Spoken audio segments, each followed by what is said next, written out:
So hello everyone, welcome to Prashasnik Gurukul. आज हम जो लास्ट क्लास में हमने किया था अपना इंडस्ट्रियल रिलेशन कोड, उसके आगे का जो पर्टिकुलर प्रोविजन है उसके बारे में पढ़ेंगे। उसके बाद में आपका वीडियो लेक्चर रहेगा schemes related to labour laws, जो हमारी इंपॉर्टेंट स्कीम है, चाहे वो मिनिस्ट्री ऑफ लेबर की हो या पर्टिकुलर अदर मिनिस्ट्री की हो जो आपके लेबर वेलफेयर से रिलेटेड है।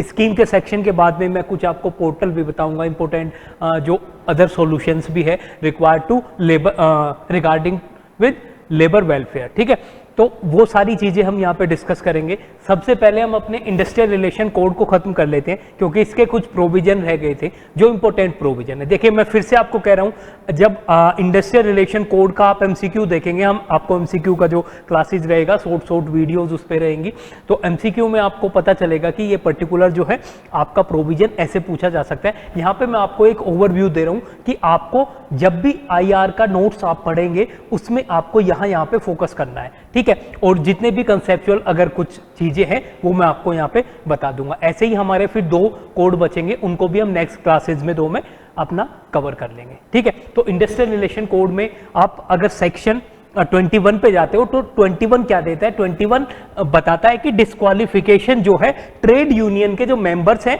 उनका डिस्क्वालिफिकेशन किस बेसिस पे हो सकता है। ठीक है, तो एक क्वेश्चन तो आपको पूछा जा सकता है कि डिस्क्वालिफिकेशन से रिलेटेड प्रोविजन क्या है, तो आप बोलेंगे सेक्शन 21 में डिस्क्वालिफिकेशन गिवन है। भाई आप यहाँ पे देख सकते हो सेक्शन 21 बताता है ऐसी कंडीशंस जिस केसेस में क्या हो सकता है, देयर कैन बी एक डिस्क्वालिफिकेशन ऑफ मेंबर को डिस्क्वालीफाई कर सकते हैं। उसमें पहली कंडीशन क्या है? He has not attend the age of 18। इसका मतलब अगर कोई माइनर है और उसने ऑफिस को, देखिए मैंने पहले ही बताया था, एक माइनर क्या हो सकता है, आपका ट्रेड यूनियन का मेंबर हो सकता है, बट जो ऑफिस बेयरर है, ठीक है, ट्रेड यूनियन का जो ऑफिस है उसमें जो मेंबर है वो नहीं हो सकता। ट्रेड यूनियन का मेंबर हो सकता है 14 to 18 का person, but non hazards industry वाला, आपने लास्ट क्लास में देखा था। तो यहां पे क्या है, जो माइनर है वो क्या है, ऑफिशियल पर्सन नहीं हो सकता, ऑफिस बेयरर नहीं हो सकता ट्रेड यूनियन में। दूसरी कंडीशन क्या कहती है, he has been convicted by, अगर कोर्ट ने उसे कितना, यहां पे आप देख सकते हैं, कन्विक्ट किया है किसी ऐसे ऑफेंस में जिसमें उसका इम्प्रिजनमेंट 5 साल है या 5 से ज्यादा है, तो भी वो डिस्क्वालीफाई हो जाएगा। भाई कोई कोर्ट केस चल रहा है ट्रेड यूनियन के जो ऑफिस बेयरर हैं उनके ऊपर, और उनमें से किसी को मान लीजिए किसी पर्टिकुलर पर्सन ए है, उस पर केस चला और उसको कोर्ट ने कन्विक्ट कर दिया। कन्विक्ट होने के बाद में उसका पर्टिकुलरली जो कन्विक्शन का जो पीरियड आया है, इम्प्रिजनमेंट जो है, उसे सजा मिली है वो 5 साल से ज्यादा की है। ठीक है, 5 साल या 5 साल से ज्यादा की है, तो उस केस में क्या होगा, उस केस में उसका डिस्क्वालीफाइड वो पर्सन हो जाएगा। ठीक है, फिर है tribunal has directed that he or she shall be disqualified for being a member or for being chosen as a member। ठीक है, तो अगर किसी ट्रिब्यूनल ने जो है, पर्टिकुलर ट्रिब्यूनल ने जो है उसको डिस्क्वालीफाई कर दिया है, ठीक है, तो ये 3 पर्टिकुलर कंडीशन दी गई है। 3 कंडीशन कौन सी है? पहला, वो माइनर अगर है तो डिस्क्वालीफाई हो जाएगा। कोर्ट ने उसे कन्विक्ट किया है जिसमें मिनिमम जो सजा है वो 5 साल की होनी चाहिए, या फिर किसी ट्रिब्यूनल ने उसे ऐसे बोला है, डिस्क्वालीफाई किया है। तो ये 3 केसेज होंगे जिसमें आपका डिस्क्वालिफिकेशन होगा। ठीक है, next you can see here also कि नो, अब अदर कंडीशन अगर देखें वो तो 3 जनरल कंडीशन हो गई। अब ये और क्या बोल रहा है कि member of council of minister और person holding an office of profit not being an engagement और एम्प्लॉयमेंट इन एन एस्टेब्लिशमेंट और industry with which the trade union is connected in union और state shall be member of executive. आप simple ये देखिए, आपने office of profit का concept देखा ही है कि कोई ऐसी पोजीशन जहां पे आपको कोई रिम्यूनरेशन, किसी भी टाइप का ऐसा बेनिफिट मिल रहा हो। ठीक है, वो आप क्या नहीं होने चाहिए, आप जो है काउंसिल ऑफ मिनिस्टर नहीं होने चाहिए किसी भी स्टेज पे, या फिर ऑफिस ऑफ प्रॉफिट को होल्ड नहीं करना चाहिए आपको। ठीक है, तो अगर आप ऐसा करते हैं, आप मिनिस्टर है, ऑफिस ऑफ प्रॉफिट एंजॉय कर रहे हैं, किसी पर्टिकुलर पोजीशन पे आप है, ठीक है, तो आप क्या नहीं हो सकते, आप ट्रेड यूनियन के ऑफिशियल ऑफिस बेयरर नहीं हो सकते। ठीक है, ये भी एक कंडीशन है पर्टिकुलर। ठीक है। तो कोई मंत्री, अगर कोई आपसे पूछे क्या मंत्री ट्रेड यूनियन का ऑफिस बियरर हो सकता है, भाई वो जो उसकी पर्टिकुलर ऑफिस बनाया गया है, आपने जो ऑफिस बनाया ट्रेड यूनियन का, क्या उसमें कोई ऑफिशियल पोजीशन आप दे सकते हो किसी मिनिस्टर को? नहीं दे सकते, किसी ऐसे पर्सन को भी नहीं दे सकते जो कि एक ऑफिस ऑफ प्रॉफिट एंजॉय करता हो, ठीक है, कोई पर्टिकुलर ऐसी पोजीशन, ऐसी पोस्ट उसने होल्ड की हुई हो, ठीक है। अब सेकंड क्या है, डिस्प्यूट के रिगार्डिंग, ठीक है।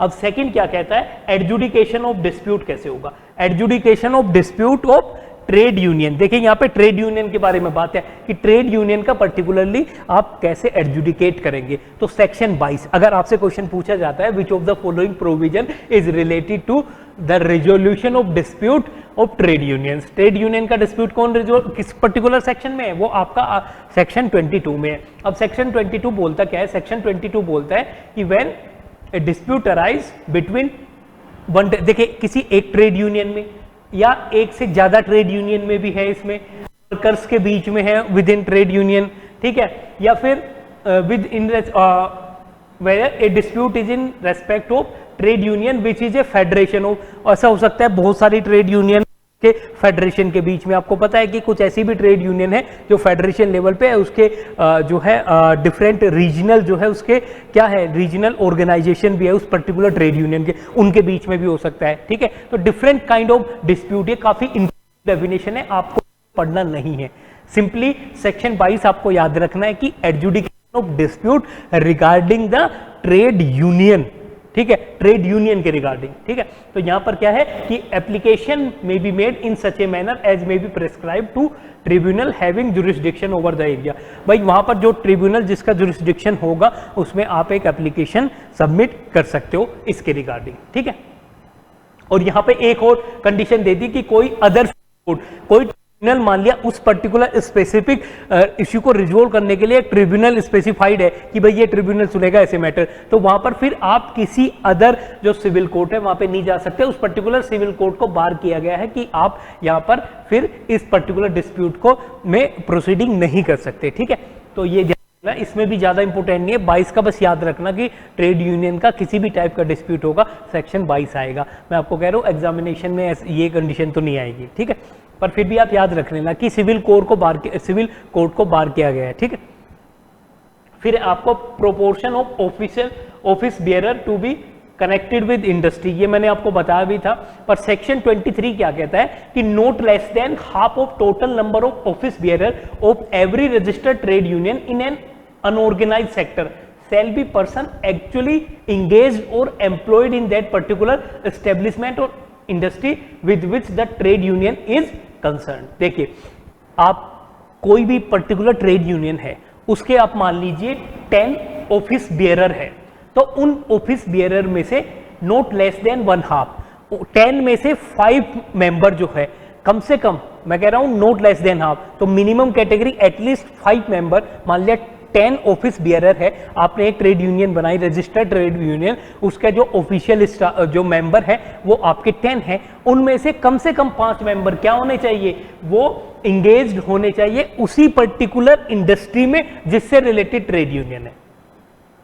समझिए आप 23 क्या कहता है, 23 कहता है कि अगर आपने एक ट्रेड यूनियन बना ली, उस ट्रेड यूनियन में आप मान लीजिए उसमें ऑफिशियल मेंबर आपने किया कि यहां पर जो है 10 ऑफिशियल मेंबर है, ठीक है, जो ऑफिस बियरर है 10 है, तो 10 में से कम जो 5 मेंबर है, वो 5 मेंबर एटलीस्ट मैं कह रहा हूं, तो ये नंबर ग्रेटर देन और इक्वल टू 5 है, ठीक है। तो इतने मेंबर कम से कम उस इंडस्ट्री से इंगेज्ड होने चाहिए जिससे वो ट्रेड यूनियन कंसर्न है। आपने किसी पर्टिकुलर, आप मान लीजिए इलेक्ट्रॉनिक्स के फील्ड में कोई इंडस्ट्री है, ठीक है, उससे रिलेटेड ट्रेड यूनियन है, तो ऑफिस बियरर उस ट्रेड यूनियन के उस पर्टिकुलर इंडस्ट्री में इंगेज होने चाहिए कम से कम आधे, ठीक है, इस चीज को समझिए। इसके बाद में देखिए ये है कि गवर्नमेंट में प्रोवाइड, ये आप सब मत देखना, बस सिंपल जनरल प्रोविजन याद रखना 23 का। इसके बाद में आप फिर सेकंड प्रोविजन पे जा सकते, save as otherwise provided in इतना, और office bearer of a registered trade union except not more than 1/3 of total, ठीक है, और 5, ठीक है, नॉट मोर देन 1/3 और 5 विच एवर इज लेस। यहां पर कंडीशन लेस की है, आप ये ध्यान रखना, जो भी कम होगा shall be persons actually engaged or employed in the establishment or industry with which the trade union is concerned। ठीक है, देखिए इसमें क्या है कि जो भी पर्टिकुलरली, अगर जैसे यहाँ पे बात की हमने किसकी, यहाँ पे बात की हमने अनऑर्गेनाइज्ड सेक्टर की। अब ये क्या कह रहा है कि भाई इस पर्टिकुलर प्रोविजन को आप देख लीजिए, ठीक है, बट उसके अलावा जितने भी ऑफिशियल ऑफिस बियरर होंगे किसी भी रजिस्टर्ड फर्म में, वो 1/3 से तो कम होने नहीं चाहिए। और 5, अगर 5 है, मान लिया 1/3 ज़्यादा बैठ रहे हैं और आपको नहीं उतने पर्टिकुलर है, तो कम से कम 5 लोग होने चाहिए। मान लिया वहाँ पे 50, वहाँ पे आप मान लीजिए 21 है और 1/3 कितने बैठेंगे, 1/3 7 बैठेंगे, तो इसमें क्या होगा, 5 आएगा आपका जो भी लेस है, ठीक है, उतने तो इंगेज्ड होने चाहिए। ठीक है, तो ये ज़्यादा कंफ्यूजन में आप मत जाना, जनरल प्रोविजन ये बोल, और किसमें ये है, पर्टिकुलरली आपके अनऑर्गेनाइज्ड सेक्टर में, ये ध्यान रखना। जब मैं इसकी बात कर रहा हूं तो यहाँ पे अनऑर्गेनाइज्ड सेक्टर की बात है। 23rd जो है आपका क्लोज 1 क्या कह रहा है, अनऑर्गेनाइज्ड सेक्टर में ऐसा, और बाकी MCQ आएंगे उसमें आपका और कंफ्यूजन दूर हो जाएगा। ठीक है, now you can see article section 24 में आप मत जाइए, इसको स्किप करिए। सेक्शन 25 है डिसोल्यूशन। ठीक है, dissolution of registered trade union, यहां पे आप देख सकते हैं सेक्शन 25। सेक्शन 25 इंपोर्टेंट सेक्शन है, और यहां पे क्या है, when A registered trade union is dissolved, notice of such dissolution signed by 7 members and bye secretary of trade union within 14 days of the dissolution be sent to the registrar and shall be registered by him if he is satisfied that dissolution has been effected in according to the rules of trade union and the dissolution shall have effect from the date of such registration। देखिए, अगर आपको कोई भी trade union को आपको dissolve करना है, ठीक है, आपको लगता है कि इस ट्रेड यूनियन को अब डिसॉल्व हो जाना चाहिए, इसका जो प्राइमरी पर्पज है, जिस पर्पज के लिए बनी थी, वो पर्पज ये क्या कर रही है, उस पर्पज को एग्जीक्यूट नहीं कर पा रही है, तो उस केसेस में क्या होगा कि आपके जो ट्रेड यूनियन के जो मेंबर्स है, 7 मेंबर प्लस जो उसका सेक्रेटरी है, ये साइन करेंगे एक पर्टिकुलर नोटिस को, और वो नोटिस जो है आप कहाँ देंगे, वो नोटिस आप देंगे रजिस्ट्रार को, जिसने आपकी पर्टिकुलर जो यूनियन है उसको रजिस्टर किया। तो रजिस्ट्रार अगर सेटिस्फाई होगा, उसको लगेगा कि जो ट्रेड यूनियन के रूल, देखिए मैंने आपको पहले भी बताया था कि ट्रेड यूनियन जो उसका कार्यवाही है या फिर पर्टिकुलर जो भी उसका वर्क है, उसको करने के लिए अपने कुछ रूल रेगुलेशन बनाएगी, कॉन्स्टिट्यूशन अपना एक बनाएगी, सेट ऑफ रूल्स बनाएगी। अगर उस सेट ऑफ रूल्स के अकॉर्डिंग रजिस्ट्रार को लगता है डिसोल्यूशन हो रहा है, तो रजिस्ट्रार क्या करेगा, उसको रजिस्टर करेगा, उस पर्टिकुलर जो एप्लीकेशन दी गई है उसको रजिस्टर करेगा, और जिस दिन वो उसको एक्सेप्ट कर लेगा और वेरीफाई तो उसी दिन से उसका डिसोल्यूशन माना जाएगा उस पर्टिकुलर ट्रेड यूनियन का। बस ये याद रखना, 25 डिसोल्यूशन से रिलेटेड है। ठीक है, अगला प्रोविजन क्या है, dissolution of registered trade union has been registered and the rules of trade union does not provide for distribution of fund of इतना। देखिए, अब क्या है कि अगर ऐसा है कि रूल जो है आपके ट्रेड यूनियन के वो नहीं बता रहे कि उसका एक पर्टिकुलर फंड भी होगा कि ट्रेड यूनियन के फंड को डिस्ट्रीब्यूट कैसे किया जाएगा, तो उस दशा में रजिस्ट्रार जो है वो ही क्या करेगा, he shall divide the fund amongst the member in such, ठीक है, इन सच मैनर एज ही में प्रिस्क्राइब। ठीक है, जिस मैनर में वो प्रिस्क्राइब करेगा, उसे लगेगा, वो उसको लगेगा कि भाई इस टाइप से इस फंड को डिस्ट्रीब्यूट करना चाहिए, तो उसी टाइप से वो डिस्ट्रीब्यूट करेगा। अगर ट्रेड यूनियन के जो सेट ऑफ रूल्स है उसमें ऐसा कोई भी प्रोविजन नहीं है जो डिस्ट्रीब्यूशन ऑफ फंड के रिगार्डिंग हो डिसोल्यूशन के बाद में। ठीक है, तो पहली चीज क्या है, अगर आपको डिसॉल्व करनी है कोई भी पर्टिकुलर ट्रेड यूनियन, तो 7 मेंबर प्लस सेक्रेटरी साइन करेंगे, एक नोटिस देंगे रजिस्ट्रार को। रजिस्ट्रार नोटिस देने के बाद में क्या करेगा, वो देखेगा, उस चीज को वेरीफाई करेगा। अगर उसे लग रहा है कि according to the set of rules within the constitution of trade union उसी के अकॉर्डिंग हो रहा है, तो वो सेटिस्फाई अगर हो जाता है तो वो एप्लीकेशन को एक्सेप्ट कर लेगा, और जैसे ही वो एक्सेप्ट करेगा तो क्या होगा, उसी पर्टिकुलर डेट से आपकी ट्रेड यूनियन डिसॉल्व हो जाएगी। उसके बाद में जो उसका फंड होगा उसका डिस्ट्रीब्यूशन तो फिर आपके सेट ऑफ रूल्स के अकॉर्डिंग होगा। अगर ट्रेड यूनियन का कोई रूल नहीं है तो रजिस्ट्रार अपने हिसाब से प्रिस्क्राइब करेगा एक पर्टिकुलर जो भी प्रोसीजर वो बोलेगा उसके अकॉर्डिंग होगा। ठीक है, सेक्शन 25 है। सेक्शन 25 बोलता है आपका डिसोल्यूशन ऑफ ट्रेड यूनियन, बहुत इंपॉर्टेंट है, आप इसको देख लें। ठीक है, एनुअल रिटर्न्स है। ठीक है, आप 26 में, इसमें आपको ज़्यादा अंदर नहीं जाना, अदरवाइज बट इतना आप ध्यान रखना कि यहाँ पर अगर मैं बात करता हूँ एनुअल रिटर्न्स की, तो every trade union shall forward annually to the registrar.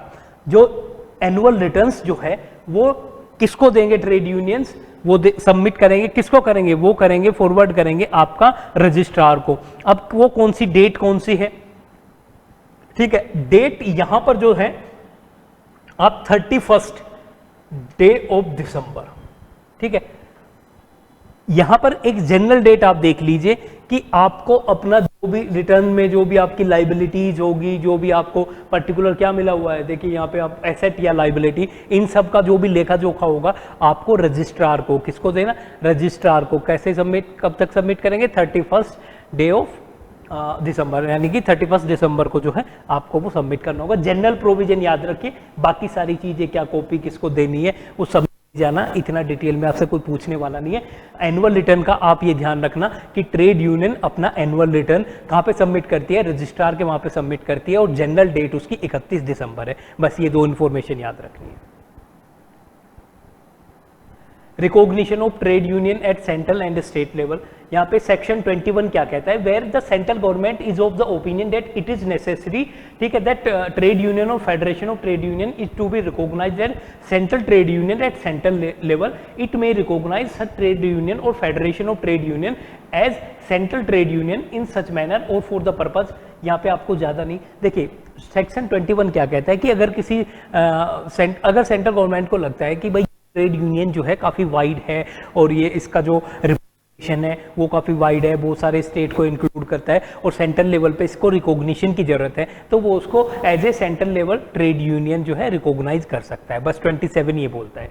और यहाँ पर स्टेट गवर्नमेंट को भी वही है, अगर स्टेट गवर्नमेंट को लगता है कि ये स्टेट लेवल की रिकॉग्नाइज होनी चाहिए तो स्टेट गवर्नमेंट को पावर है, इसमें ज़्यादा आपको जाना नहीं है। ठीक है, 27 को आप स्किप कर सकते हैं, बस इसमें क्या है, रिकॉग्निशन की पावर है सेंटर और स्टेट गवर्नमेंट पे। अगर उनको लगता है कि इसको रिकॉग्नाइज किया जाना चाहिए एज ए सेंट्रल, स्टेट को लगता है as a state trade union, तो वो रजिस्टर करेगी, ठीक है, वो रिकॉग्नाइज करेगी, इसमें आपको नहीं जाना, 27 स्किप करना। अब जो इंपॉर्टेंट प्रोविजन आपका आता है, ये आता है स्टैंडिंग ऑर्डर का। Here you can see standing order, ये बहुत इंपॉर्टेंट प्रोविजन है। तो स्टैंडिंग ऑर्डर मैंने आपको बताया था कि स्टैंडिंग ऑर्डर में वो सारी चीजें आएंगी जो आपके जो लेबर है उसकी एक्टिविटी से रिलेटेड होगी, उसकी जो वेलफेयर या फिर ऑक्यूपेशन के अंडर उसको जो भी चीज़ें मिल रही है, जिस टाइप को उसको काम करना है, एक पूरी तरीके से जो वर्किंग कल्चर होता है ना, उसको डिफाइन स्टैंडिंग ऑर्डर आपका करता है। लीव किस टाइप से आप दे रहे हैं, रजिस्टर के किस टाइप से आप मेंटेन कर रहे हैं, किस टाइप से उनको फैसिलिटी आप प्रोवाइड की जा रही है, ठीक है, आप किस टाइप के रूल रेगुलेशन आपने विद इन वो रखा हुआ है, कैसे आप जेंडर पैरिटी को मेंटेन कर रहे हैं, बहुत सारी चीज़ें ये समझ लीजिए आपके स्टैंडिंग ऑर्डर में होगी। यहाँ पे 28 जो सेक्शन है आपका इंडस्ट्रियल रिलेशन कोड का, वो किससे रिलेटेड है, आपके स्टैंडिंग ऑर्डर से। और यहाँ पे आप देख सकते हैं एप्लीकेशन 28 बताता है कि एप्लीकेशन क्या है। अब एप्लीकेशन में ही सबसे इंपॉर्टेंट आप यहाँ पे देख सकते हैं कि the provision of this particular chapter shall apply to every industrial establishment where in 300 और मोर देन 300 वर्कर्स। देखिए ये रिजर्वेशन है पर्टिकुलरली, अगर आज आप जाके इंडस्ट्रियल रिलेशन कोड को देखेंगे, उसके क्रिटिसिज्म उठाइए, सबसे पहला क्रिटिसिज्म यहाँ पे आएगा इसकी एप्लीकेबिलिटी जो है स्टैंडिंग ऑर्डर में स्पेशली सिर्फ उन्हीं स्टेब्लिशमेंट में जिसमें 300 है, 300 से ज़्यादा वर्कर है। तो इसका मतलब है कि आपने एक लार्ज सेक्शन ऑफ इंडस्ट्रीज जो है उनको स्किप कर दिया है, वो क्योंकि अगर 200-250 भी है वो भी मीडियम टर्म्स में, बट ये क्यों किया गया है, देखिए एक लॉजिकल रीजन इसका क्या है कि अगर आप स्मॉल इंडस्ट्री पे भी लगा देते हैं, लास्ट क्लास में भी मैंने आपको बताया था, अब बहुत ज़्यादा रूल रेगुलेशन लगाते हैं तो उससे क्या हो जाता है, उससे एक चीज़ तो होती है जो आपका जो कंसेप्शन है फ्री मार्केट का कंसेप्शन जो है उसमें थोड़ा सा क्या होता है, उसमें हर्डल्स पैदा हो जाते हैं, आपकी इंडस्ट्रियल जो ग्रोथ होती है, ऑर्गेनाइजेशनल एफिशिएंसी जो होती है वो रिड्यूस हो जाती है। इसीलिए रूल जितने कम होगी इंडस्ट्री ऐसे ही फ्लोरिश करती है। बट दूसरा एस्पेक्ट आता है लेबर वेलफेयर का, क्या जहाँ पे 200 लोग काम कर रहे हैं, 150 लोग काम कर रहे हैं, 100 लोग, उनका वेलफेयर का आप नहीं देखेंगे। एक कंफ्यूजन हमेशा रहेगा जब भी हम बात करते हैं लेबर के वेलफेयर की, दूसरी हम बात करते हैं फ्री मार्केट की या ईज ऑफ डूइंग बिजनेस की करते हैं, तो दोनों में हमेशा एक कंफ्यूजन होता है। और उसका एक ही एग्जांपल भी है, यहाँ पे क्रिटिसिज्म आता भी है, इसीलिए आप बार बार आपको बता रहा हूँ कि एबिलिटी फोर्सेबिलिटी अभी तक नहीं हुई है। एक रीजन ये है कि रिजर्वेशन आया है जो है ट्रेड यूनियन से, पर्टिकुलर भी लेबर से रिलेटेड ऑर्गेनाइजेशन है, उनके वेलफेयर से रिलेटेड जो एक्सपर्ट लोग हैं उन्होंने बोला है कि इसकी जो एप्लीकेबिलिटी है वो थोड़ा सा आपने नैरो कर दिया है। और यहाँ पर ये अब ये क्या है, स्टैंडिंग ऑर्डर कहाँ पे एप्लीकेबल है, ये जो पर्टिकुलर चैप्टर है, चैप्टर कौन सा है, चैप्टर फोर्थ एप्लीकेबल है कहाँ पे, सिर्फ जहाँ पे आपका 300 या 300 या 300 से ज्यादा, ठीक है, इसको आप याद रखना। स्टैंडिंग ऑर्डर कहाँ पे एप्लीकेबल होगा, ये जो चैप्टर है स्टैंडिंग ऑर्डर का आपका चैप्टर 4 ये सिर्फ होगा। देखिए यहाँ पे भी एक क्वेश्चन मैंने पहले ही बताया था आपका, एक क्वेश्चन ये बन गया, एक क्वेश्चन आपका ये बन गया कि 300 से ज्यादा ही जो जहाँ पे स्टेब्लिशमेंट में वर्कर होंगे वहाँ पे इसकी एप्लीकेबिलिटी होगी, ठीक है। और उसके बाद में ये सारी चीजें आप मत देखना, इसको आप स्किप करना। अब चलेंगे 29, ये है making of model standing orders by central government and temporary application. ये क्या बोलता है कि भाई the central government shall make model standing order related to the condition of service. मैंने क्या बोला था कि स्टैंडिंग ऑर्डर में वो सारी चीजें आएंगी जो आपकी सर्विस कंडीशन लेबर की डिफाइन करती है, सारी चीजें, चाहे उनका वहाँ एस्टेब्लिशमेंट के और या अदर वेलफेयर की जब हम बात करते हैं। तो यहाँ पर सेंट्रल गवर्नमेंट क्या कर सकते हैं, सेंट्रल गवर्नमेंट के पास में पावर है, नॉट पावर, ये उसकी ड्यूटी। देखिए जब भी मैंने बोला था किसी एक्ट में सेल आ जाए तो इसका मतलब है कि वो एक मॉडल आपका स्टैंडिंग ऑर्डर जरूर बनाएंगे, ठीक है, ये कंपल्सन हो गया गवर्नमेंट के ऊपर, ठीक है। तो मॉडल स्टैंडिंग ऑर्डर कौन बनाएगा, सेंट्रल गवर्नमेंट। एक क्वेश्चन यहाँ पे आ गया, वो आपसे पूछ सकते हैं कि भाई under industrial relation code which of the following government और which of the following level of government can make this particular model standing order. Model standing order क्यों है, क्योंकि देखिए अगर आप एक मॉडल स्टैंडिंग ऑर्डर बनाएंगे तो डिफरेंट इंडस्ट्रीज जो है, डिफरेंट पर्टिकुलर जो भी स्टैब्लिशमेंट है, जो भी पर्टिकुलर या फिर गवर्नमेंट के, स्टेट गवर्नमेंट के लिए भी वो एज ए रेफरेंस की तरह काम करेगा, एज ए गाइड की तरह काम करेगा, एज ए गाइडलाइन की तरह काम करेगा, ठीक है। तो इसलिए सेंट्रल गवर्नमेंट को ये पावर है, बस 29 में आप ये याद रखना। अब आ जाते हैं 30 क्या कहता है, preparation of draft standing order by employer and procedure for certification. अब बात आती है एम्प्लॉयर जो बनाएगा, यही एक्चुअल, क्योंकि यही सर्विस कंडीशन डिफाइन करेगा जो आपका एम्प्लॉयर बनाता है। तो सेक्शन 30 कहता है कि employer shall prepare draft standing order within the period of, क्या है ये, 6 month in the form of 6 month from the date of commencement of. जब से ये कोड आपका एप्लीकेबल हो जाएगा, ये आपको याद नहीं रखना क्योंकि एप्लीकेबल ये अभी हुआ नहीं, और इन्फोर्सेबल अभी तक ये हुआ नहीं, और अब तक तो क्या है ये जो आपका 6 मंथ है वो कब से है, जब से एनफोर्स होगा, कमेंस होगा, ठीक है। और ये मैंने क्या बोला है 2024 तक तो ये डिले हो गया है, आगे का पता नहीं कब तक ये डिले रहेगा।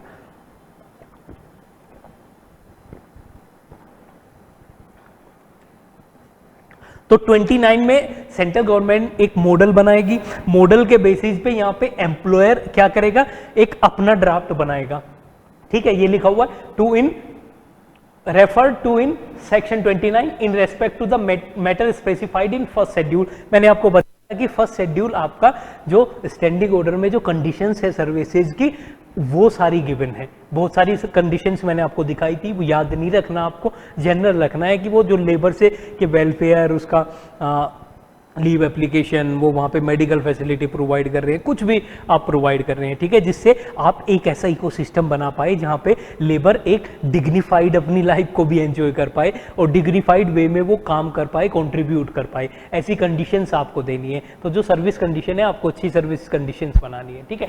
तो वही आप यहाँ पे देख सकते हैं, वो एक ड्राफ्ट बनाएगा, ड्राफ्ट बनाने के बाद में एम्प्लॉयर सेल कंसल्ट, और यहाँ पे ड्राफ्ट के साथ में क्या है, वो जो ड्राफ्ट बनाएगा उसमें कंसल्टेशन रिक्वायर है, किसके, आपका ट्रेड यूनियन और रिकॉग्नाइज्ड, मैंने आपको नेगोशिएटिंग काउंसिल बताई थी, ठीक है, और उसके जो मेंबर्स है, ठीक है। तो कंसल्ट करेगा, कंसल्टेशन का एक, आप इसको याद मत रखना, बस सिंपली इतना ध्यान रख लेना कि जब वो ड्राफ्ट बनाएगा किसी से तो कंसल्ट करेगा। और यहाँ पर क्या है, आपकी ट्रेड यूनियन है, नेगोशिएटिंग काउंसिल है, उनसे कंसल्ट करेगा, ये ध्यान रखना, ठीक है। गवर्नमेंट से कंसल्ट नहीं कर रहा है, क्योंकि गवर्नमेंट ने तो उसे एक सेंट्रल लेवल पे एक मॉडल बना के दे दिया, भाई ये आपकी गाइडलाइंस है, इसे देख देख के अपना ड्राफ्ट बनाओ। वो ड्राफ्ट किसके कंसल्टेशन में बनाएगा, अब वो कंसल्ट करेगा ट्रेड यूनियन को, तभी तो वो इंक्लूसिव होगा। भाई आप ऑर्गेनाइजेशन चला रहे हो, आपने एक छुट्टी का रूल बनाया, आप चाहते हैं कि आप वहाँ के एम्प्लॉयर हो और आप कह रहे हैं कि एम्प्लॉय के लिए मैं एक ऐसी चीज़ बनाऊंगा, सर्विस कंडीशन उनकी डिफाइन करूंगा यहाँ पे, ठीक है। तो आप उनसे कंसल्ट तो करोगे ना। तो वहाँ पर अगर मान लीजिए उनका एक ऑर्गेनाइजेशन, एक ग्रुप है, तो आप उस ग्रुप से कंसल्ट करोगे, ग्रुप के जो मेंबर्स हैं उनसे कंसल्ट करोगे, ठीक है। या फिर इस टाइप की कोई नेगोशिएटिंग काउंसिल है, तो इस लेवल पर आपका ट्रेड यूनियन और आपकी नेगोशिएटिंग काउंसिल है, उससे आप कंसल्ट करेंगे, ठीक है।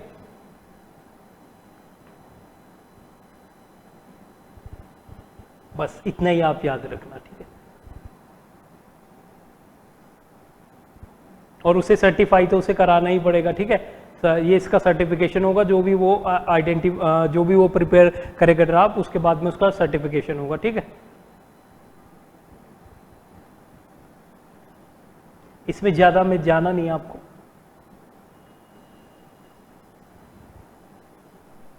अब ये उस सर्टिफिकेशन, देखिए आपने ड्राफ्ट प्रिपेयर किया, ड्राफ्ट प्रिपेयर करने के बाद में आप क्या करेंगे, जो सर्टिफाइंग ऑफिसर है उसको पर्टिकुलर को अपना ड्राफ्ट आप सबमिट करेंगे, ठीक है। ये आपका क्या बताता था, सेक्शन आपका 30 बता रहा है। अब ये सर्टिफाइंग ऑफिसर और जो पर्टिकुलर एपिलेट अथॉरिटी है वो कौन सी है, तो यहाँ पे आप देख सकते हैं कि every certifying officer and appellate authority refer to इतना, ठीक है। Section 32 shall have all powers of civil court for the purpose of receiving evidence, administrating oath, enforcing the attendance। देखिए ये कुछ नहीं है, आप 31 में ही देख लेना कि 31 में क्या है। 31 में आपका जो सर्टिफाइंग ऑफिसर है वो क्या प्रोसीजर फॉलो करेगा, किस टाइप की उसके पास पावर होगी। देखिए जब भी हम बात करते हैं यहाँ पे कि appellate authority to have power of civil code, तो इसका मतलब क्या है कि जो जनरली सिविल कोड की सिंपल जो पावर होती है कि भाई एविडेंस लेना, किसी को अगर आपको किसी से इंफॉर्मेशन लेनी है उसको समन आप कर सकते हो, तो समन जारी करना, ये जो पावर्स है वो सब यहाँ पे आपके ऑफिसर के पास में होगी, ठीक है। अगर कुछ भी इस टाइप की चीज़ें आती है, या एपिलेट अथॉरिटी जो है। अपील्स 32 में गिवन है, अपील्स में आप जाना मत, ये सिंपल यहाँ पे बस इतना ध्यान रखना कि एन एम्प्लॉयर और ट्रेड यूनियन और नेगोशिएटिंग काउंसिल और नेगोशिएटिंग यूनियन और काउंसिल और where there is no negotiating union और negotiating council in an industry establishment और अंडरटेकिंग एनी यूनियन और such representative body of workers of the industrial establishment or undertaking if not satisfied with the order of certifying officer, ठीक है, may file an application within 60 days। अब यहाँ पे क्या है, अगर आप लग रहा है कोई भी, वो रिप्रेजेंटेटिव भी हो सकते हैं, यूनियन नेगोशिएटिंग यूनियन हो सकती है, काउंसिल हो सकती है, या फिर पर्टिकुलर ट्रेड यूनियन हो सकती है, उसको लग रहा है कि भाई, या एम्प्लॉयर भी हो सकता है, सर्टिफाइंग जो अथॉरिटी है उसका जो डिसीजन है वो मुझे नहीं लग रहा है कि ये जस्ट है, फेयर डिसीजन है, तो 60 दिनों के अंदर आप क्या कर सकते हो, within the 60 days of receipt of order of certifying officer to appellate authority, ठीक है। आप जो है, जो पर्टिकुलर अथॉरिटी जो है जिसके सामने आप अपील कर सकते हो वहां पे जा सकते हो, बट कितने में, 60 दिन के अंदर अंदर, 60 डेज, ठीक है, 60 डेज के अंदर अंदर आपको जाना पड़ेगा। बस इतना आप याद रखना, ठीक है। इसमें ज़्यादा कंफ्यूज मत होना और ना ज़्यादा आप इसको पढ़ना आगे, बस ध्यान रखना time limit is 60 days. Certifying officer अगर कोई डिसीजन देता है उसके अगेंस्ट आपको आपत्ति देनी है, 60 दिन का टाइम है, बस। एमसीक्यू आएंगे, बहुत सारी चीजें और क्लियर होंगी। Date of operation of standing order and availability. अब 33 क्या बताता है कि स्टैंडिंग ऑर्डर और मॉडिफाइड, जो भी अगर आपने पुराना जो स्टैंडिंग ऑर्डर है उसको मॉडिफाई कर रहे हैं, एज द केस में भी, shall unless an appeal is preferred, ठीक है, अगर उसके जो अपील नहीं है, come into operation on expiry of 30 days from the date on which authenticated copies thereof are send under, ठीक है, ठीक है। देखिए कुछ नहीं करना आपको, यहाँ पे सिर्फ ये याद रखना है कि जब भी आप स्टैंडिंग ऑर्डर सर्टिफिकेशन, जो सर्टिफाइंग अथॉरिटी है उसने अगर वो एक्सेप्ट कर लिया है, सर्टिफाई कर दिया है, सर्टिफाई करने के बाद में कब ऑपरेशन में आएगा, वो आएगा जब आपकी ऑथेंटिकेटेड जो कॉपी है वो आपकी प्रोवाइड कर दी जाती है, उसके 30 दिन के अंदर अंदर वो आपका 30 दिन के एक्सपायर होने के बाद में आपका ऑपरेशन में आ जाएगा। ठीक है, तो मान लिया आज किसी डेट को कर दिया, आज 1 जून को कर दिया, तो फिर 1 आपका जो है जुलाई 30 दिन जैसे हो जाएंगे तब तक आपका वो ऑपरेशन में आ जाएगा, उसके मतलब एक्सपायरी होने के उसके बाद में 30 दिन के बाद में, विद इन 30 डेज नहीं, आफ्टर 30 डेज। ठीक है, अब ये है आपका यहाँ पे क्या है कि आपका register of standing order, A copy of all in the standing orders has finally certified under this code shall be filed by certifying authority in a register। ये तो ये है कि रजिस्टर मेंटेन करेगा, इसमें नहीं जाना आपको। 35 क्या कह रहा है, ड्यूरेशन एंड मॉडिफिकेशन, ये भी आप छोड़िए।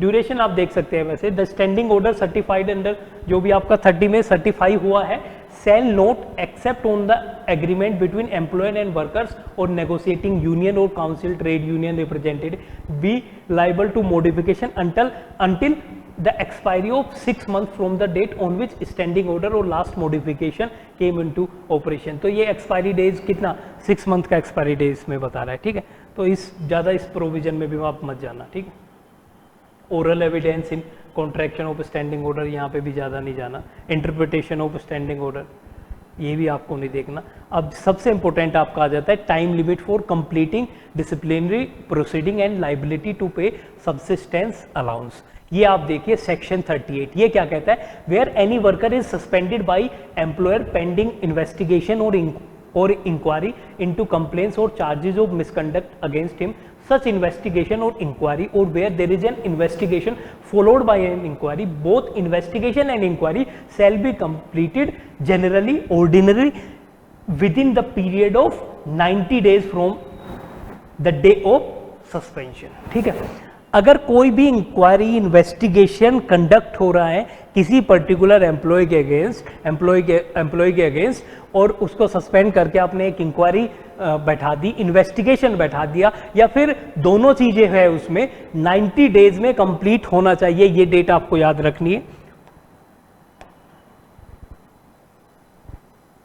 ये आपको टाइम लिमिट याद रखनी है कि किसी के भी अगेंस्ट अगर डिसिप्लिनरी प्रोसीडिंग हो रही है तो उसमें आपको 90 दिनों के अंदर अंदर उसको कंप्लीट करना है। जनरली ये जनरल केस है, स्पेशल केस में हो सकता है वो टाइम लिमिट बढ़ा दी जाए, पूरा प्रोविजन हम पढ़ेंगे।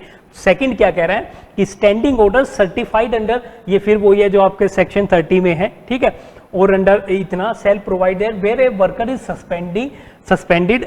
ठीक है, अंडर जो सेक्शन 1 है, ठीक है, अगर सस्पेंडेड है, the employer in relation to industrial establishment और undertaking shall pay to such worker employed in such establishment और undertaking subsistence allowance at the rate specified in section 3। तो सेक्शन 3 में एक रेट दिया गया है, उसके अकॉर्डिंग आपको एक सब्सिस्टेंस अलाउंस देना पड़ेगा। भाई आपने मान लीजिए किसी वर्कर ने कोई भी ऐसा मिसकंडक्ट किया है और आपने उसके अगेंस्ट कोई इंक्वायरी कर दी, तो पहले आप इंक्वायरी और इन्वेस्टिगेशन आप पूरा करेंगे, बट क्या इंक्वायरी इन्वेस्टिगेशन पूरा करेंगे और आपने उसको सस्पेंड कर लिया तो क्या उसको आप कुछ ऐसा अमाउंट नहीं देंगे जिससे उसका जो बेसिक नीड है, सब्सिस्टेंस अमाउंट का मतलब होता है कि बेसिक नेसेसिटी तो फुलफिल कर पाए वो अपना। ठीक है, तो अमाउंट आपको देना पड़ेगा और उसका जो पर्टिकुलर अमाउंट क्या देना पड़ेगा वो आपके सेक्शन 3 में है कि आपको at the rate of 50% of wages which the worker was entitle to immediately, ठीक है, प्रीसीडिंग द डेट ऑफ सब। ठीक है, तो आपको 50% देना पड़ेगा उसकी जो आपको नॉर्मल सैलरी मिल रही थी जब तक उसका इन्वेस्टिगेशन स्टार्ट नहीं हुआ था। तो आपके अगेंस्ट, आप मान लीजिए आपके अगेंस्ट कोई ऐसी इंक्वायरी आ जाती है, ठीक है, आपको किसी मिसकंडक्ट का आरोपित किया जाता है कि आपको आपके अगेंस्ट ये पर्टिकुलर चार्जेस है, तो जब तक आपको सस्पेंड किया जाएगा जब तक इंक्वायरी इन्वेस्टिगेशन कंप्लीट नहीं होता, पूरा फाइनल जजमेंट नहीं आता, तो उस टाइम पे एम्प्लॉयर आपको एक सब्सिस्टेंस अलाउंस देगा। सेक्शन 38 ये बोलता है। वो अमाउंट होगा क्या, तो यहाँ पर सेक्शन आपका सेक्शन 38 का जो क्लोज 3 है वो बताता है कि आपका 50% देगा जो नॉर्मल आप वेज ले रहे थे, ठीक है। और फिर क्या है, eight the rate of 75% of such wages for the remaining period of suspension if the delay in the, ठीक है। हो सकता है कि आपकी इंक्वायरीज 90 डेज में नहीं कंप्लीट हो पा रही है। अगर आपकी इंक्वायरी इन्वेस्टिगेशन 90 दिन में नहीं होती तो फिर आपको 75% मिलेगा, 3/4 मिलेगा आपका, ठीक है। तो आपको क्या मिलेगा, आपको 75% मिलेगा अगर आपका इस 90 दिन की टाइम लिमिट में इंक्वायरी इन्वेस्टिगेशन कंप्लीट नहीं होता। तो पहले समझ लीजिए, आपने कोई मिसकंडक्ट किया, आपके अगेंस्ट इंक्वायरी इन्वेस्टिगेशन हो गया, उसको नॉर्मली 90 दिन में पूरा होना चाहिए, 90 दिन में नहीं पूरी हो रही है, 90 डेज में पूरी नहीं, 90 डेज में पूरी हो रही है, जनरल केस में नहीं भी हो रही है, तो दोनों केसेस में ही आपको क्या मिलेगा, एक सब्सिस्टेंस अलाउंस मिलेगा। और वो अलाउंस आपका कैसे मिलेगा, आपका अलाउंस 50% ऑफ सैलरी मिलेगा जो आपको मिल रही थी जब तक आपका सस्पेंशन नहीं हुआ था। बट अगर 90 डेज में कंप्लीट नहीं होती, उसके बाद के पीरियड में आपको 75% मिलना शुरू हो जाएगा। ये एक टाइप का पनिशमेंट टू एम्प्लॉयर है भाई। आप या तो या फिर जो भी पर्टिकुलर अथॉरिटीज है उनके लूप की वजह से, उनके डिलेइंग नेचर की वजह से एम्प्लॉय जो है, जो वर्कर है, उसका नुकसान नहीं होना चाहिए, इसलिए ये बढ़ा दिया गया, ये 75 कर दिया गया भाई। या तो आप 3 महीने में कंप्लीट करिए, नहीं हो पा रहा तो अब उसको 75% सैलरी दीजिए। पहले आपको क्या करना था, 50% देना था अगर आप इसी पीरियड में कंप्लीट कर लेते। सेक्शन 38 इंपोर्टेंट सेक्शन है, ये बताता है कि डिसिप्लिनरी जो आपकी प्रोसीडिंग है उसकी टाइम लिमिट क्या है, ठीक है, और कैसे उस टाइम पे आप वेज जो है उसका रेट क्या होगा, सब्सिस्टेंस अलाउंस इसको बोलेंगे, वो उसका पर्टिकुलर आप किस रेट पे देंगे, ठीक है। ये इंपोर्टेंट सेक्शन है, उसको में स्किप करेंगे, जो इंपोर्टेंट सेक्शन नहीं है। 39 है पावर टू एग्जेम्प्ट, ये आप छोड़ देना। अब चैप्टर नंबर 5 आ जाता है। चैप्टर नंबर 5 बोलता है आपका नोटिस टू चेंज। इसके बाद में नेक्स्ट चैप्टर हम करेंगे नेक्स्ट क्लास में, बट यहां पर आप चैप्टर 5 इंपोर्टेंट है, notice of change. Notice of change section 40 क्या बोलता है कि no employer who proposes to effect any change in the condition of service, ठीक है, applicable to any worker in respect to any matter specified in third schedule. हमने third schedule देखा था जिसमें हमारे क्या थे, जो आपके कंडीशन ऑफ सर्विसेज थी, जहां पे अगर आप चेंज करेंगे तो आपको क्या करना पड़ेगा, पर्टिकुलरली परमिशन लेनी पड़ेगी। तो ये क्या है, without giving to workers likely to be affected, ठीक है। तो आपको क्या करना पड़ेगा, जो वर्कर्स हैं अगर आप उनके बिना, ठीक है, उनके बिना उनको बिना बताए, उनको बिना नोटिस दिए, उनको उनको अवेयर कराए पर्टिकुलर चेंजेस के, कोई भी एम्प्लॉयर कोई इस टाइप की कंडीशन में, कंडीशन ऑफ सर्विसेज जो है उसमें चेंज नहीं कर सकता, जो थर्ड शेड्यूल में गिवन है। पहले ध्यान रखना, आपसे पूछा जा सकता है कि कंडीशन ऑफ सर्विस कहाँ पे, कंडीशन ऑफ सर्विस आपकी थर्ड शेड्यूल में गिवन है, ठीक है, जिनके अगर आपको चेंज करना पड़ेगा तो यहाँ पर क्या करना पड़ेगा, आपको एक नोटिस पहले देना पड़ेगा, ठीक है। तो within 21 days of giving such notices, ठीक है, provided that no notice shall be required for affecting any such change where the change is affected in the pursuance of any settlement, ठीक है। ये सब चीजें क्या है, ये आपने एग्जम्प्ट कर दी गई एक तरीके से, ठीक है। जो ये दोनों केसेज जो अफेक्टेड बाय एनी चेंज, ठीक है, आर पर्सन्स टू होम, ये मैंने आपको बताया कि ये डिफरेंट जो स्पेशल सर्विसेज होती है, चाहे वो सिविल सर्विस वाला हो या फिर डिफेंस सर्विसेज से रिलेटेड हो या इंडियन रेलवे एस्टेब्लिशमेंट हो, ये सब तो एग्जम्प्ट होते हैं। जनरली आप इनको इनमें कुछ चेंजेज हो रहे हैं, वो वर्कर अगर उनको किसी भी तरीके से अफेक्ट हो रहे हैं तो यहाँ पे नोटिस की रिक्वायरमेंट नहीं है, ठीक है। और अगर किसी आप कोर्ट या किसी ट्रिब्यूनल का कोई अवार्ड है या कोर्ट का कोई पर्टिकुलर जजमेंट या सेटलमेंट किसी टाइप का है, अगर उससे अफेक्ट हो रहे हैं तब भी नोटिस का रिक्वायरमेंट नहीं है, ठीक है। नोटिस का रिक्वायरमेंट आपका सिंपली रहेगा जो आपकी कंडीशन ऑफ सर्विस मैंने आपको बताया, अगर उनमें चेंज कर रहे हो जनरल केसेज में, बट ये नहीं होंगे दोनों, ये एक्सेप्शन है दोनों, ठीक है।